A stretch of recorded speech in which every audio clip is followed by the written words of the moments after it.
Le problème, c'est qu'il était toujours classé comme un rang E et ne pouvait pas participer aux raids de haut niveau. Alors, il a décidé qu'il était temps d'arrêter de faire semblant d'être faible et est allé faire réévaluer son rang au centre d'évaluation. Un éclaireur de la guilde du Tigre Blanc l'observait, espérant trouver un talent à recruter, mais tout ce qu'il voyait, c'était des faibles, jusqu'à ce que Jinwoo entre. C'est à ce moment-là qu'il a gelé et a appelé le maître de la guilde immédiatement. Même Baek a été surpris quand il a appris que Jinwoo était venu pour faire réévaluer son rang. En attendant dans la file, un nouveau nerveux transpirait à grosses gouttes, terrifié à l'idée d'obtenir un rang faible et de ne pas pouvoir payer ses factures.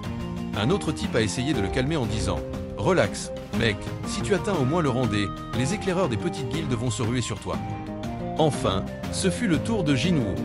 À l'intérieur, il a remis ses informations, numéro de sécurité sociale, carte de crédit de sa mère, mot de passe de son portefeuille Bitcoin, tout y est passé.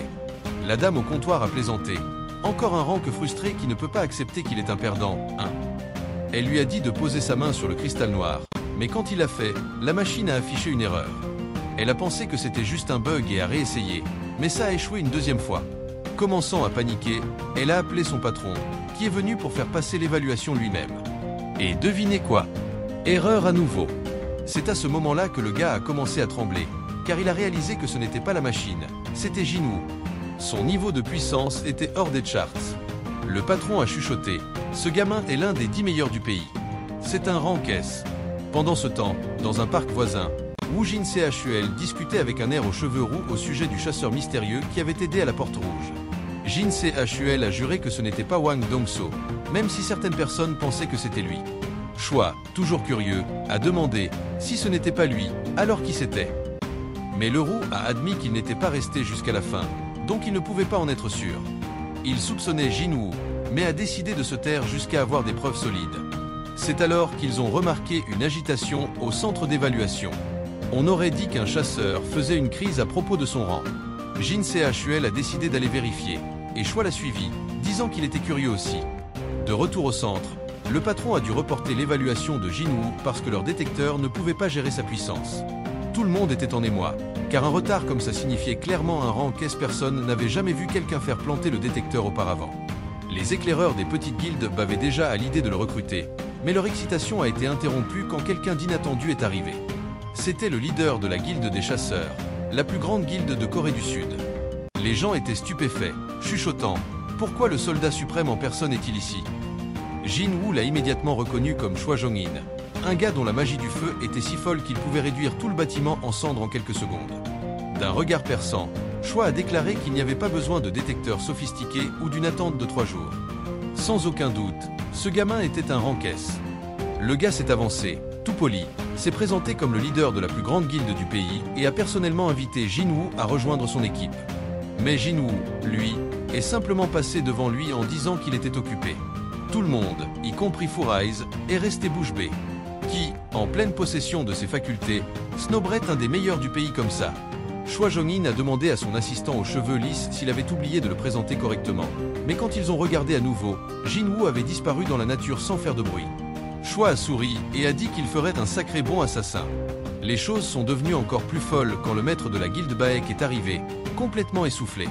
Choi a remarqué à quelle distance se trouvait le quartier général de la guilde du Tigre Blanc et a plaisanté. « Tu t'es transformé en tigre pour arriver si vite. » Baek est arrivé trop tard, et Choi a supposé qu'il savait déjà tout. Cela a confirmé ses soupçons que Jinwoo était le mystérieux gars qui avait sauvé la guilde du Tigre Blanc pendant l'incident de la Porte Rouge. Baek était tout aussi choqué de voir Choi là et a grogné. Bien sûr, parmi tous ceux qui pourraient rivaliser pour le gamin, c'est ce salopard aux cheveux de feu. Pendant ce temps, en arrière-plan, un gars un peu rondouillard célébrait son passage au rang C. Plus tard dans la soirée, Jinwoo a rendu visite à sa mère à l'hôpital, espérant silencieusement un miracle pour la sortir de son coma. Il lui a promis « Tiens bon encore un peu, je trouverai un moyen de te sauver ». Soudain, Jinwoo est apparu et a demandé si Jinwoo était celui qui avait vaincu ces monstres dans le double donjon ce jour-là. Jinwoo a admis que Jinwoo lui avait appris à ne pas toujours faire confiance à son instinct. Jinwoo a répondu nonchalamment « On se revoit » et Jinwoo a commencé à débiter un tas de choses auxquelles Jinwoo n'a presque pas prêté attention. Mais il s'est réveillé quand Jinwoo a mentionné que le président de l'association des chasseurs était là pour le voir. Et sortant de l'ombre est apparu non autre que le vice-amiral Garp, ou plutôt son jumeau perdu depuis longtemps. Sérieusement, si ce gars n'est pas le jumeau de Garp, je mange mon chapeau. Le vieil homme s'est présenté comme Goguenay et a invité Jinwoo à discuter. Il l'a félicité pour être devenu un chasseur de rang S et a dit qu'il n'y avait pas besoin d'attendre la réévaluation car tout le monde connaissait déjà le résultat. Le vieil homme admit que l'association des chasseurs n'avait pas la renommée ou les gros salaires des grandes guildes. Il a expliqué que leur meilleur élément, le directeur Wu, n'était qu'un chasseur de rang A. Pourtant, il a dit à Jinwoo que ce serait incroyable s'il rejoignait l'association et lui a promis une position prestigieuse.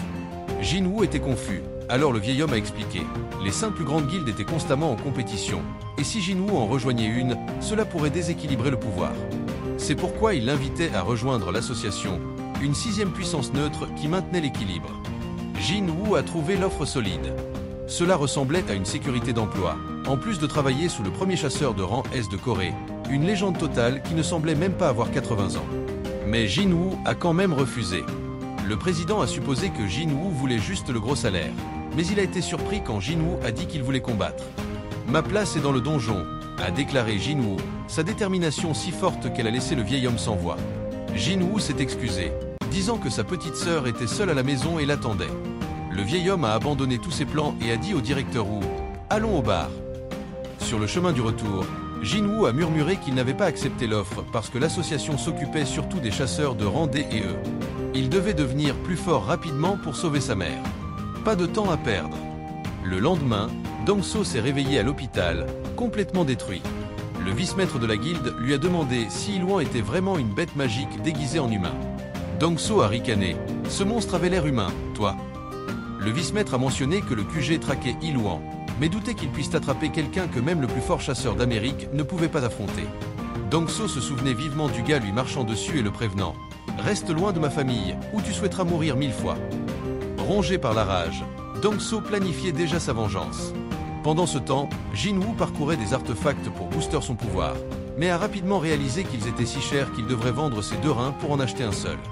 Il a envisagé de vendre l'orbe de la cupidité qu'il avait ramassé, mais s'est inquiété d'expliquer comment un chasseur supposé de rang E avait quelque chose qui ne pouvait venir que des portes de haut niveau. Ensuite, il a vu une annonce pour une équipe de minage et s'est dit « Peut-être que ça pourrait marcher ».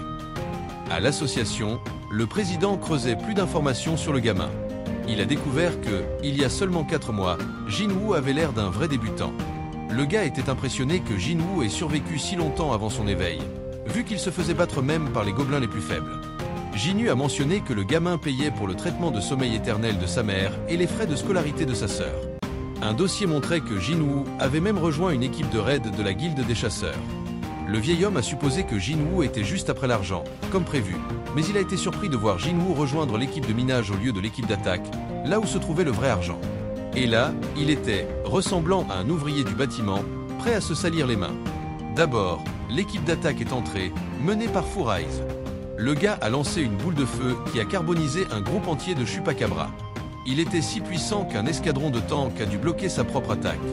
Après avoir tout nettoyé sauf le boss, l'équipe d'attaque a appelé ça un jour. Jinwoo a tout de suite compris que ce choix était une bête. Il a veillé à supprimer sa présence pour ne pas être remarqué. Juste derrière Furize se trouvait la vice-maîtresse de la guilde des chasseurs, Chae-Ain, alias la ballerine.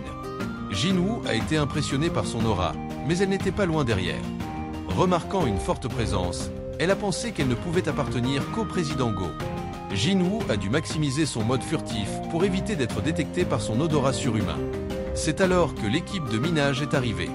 Ils ont travaillé dur pour récolter tous les cristaux et les carcasses de monstres, mais Jinwoo, lui, n'avait Dieu que pour le boss du donjon. Le boss dégageait une puissance encore plus grande que Vulcan ou Meu du château des démons. Jinwoo avait hâte de se mesurer à cette bête de rang A. Soudain, il a entendu l'équipe potiner sur le fait qu'ils avaient amené un rang E pour travailler. Pendant ce temps, un gars qui voulait jouer les durs l'a bousculé, essayant de frimer, mais un regard glacé de Jinwoo a failli faire mouiller le type. Tout le monde a commencé à se demander si ce gars était vraiment un rang E, car il avait l'air bien trop fort pour ça. Quand est venu le temps de la pause, toute l'équipe s'est précipitée pour manger, sauf Jinwoo. Il a continué à miner, disant qu'il avait presque fini. Une fois seul, il s'est précipité dans le donjon à toute vitesse. Il a estimé qu'il avait 1 heure de pause, ce qui était largement suffisant pour jeter un coup d'œil au boss. Jinwoo savait qu'il ne pouvait pas tuer le monstre, car cela fermerait le portail et coûterait une fortune à la guilde des chasseurs. Mais il ne pouvait pas résister à la tentation. Il avait déjà invoqué son poignard quand Choi l'a pris en flagrant délit.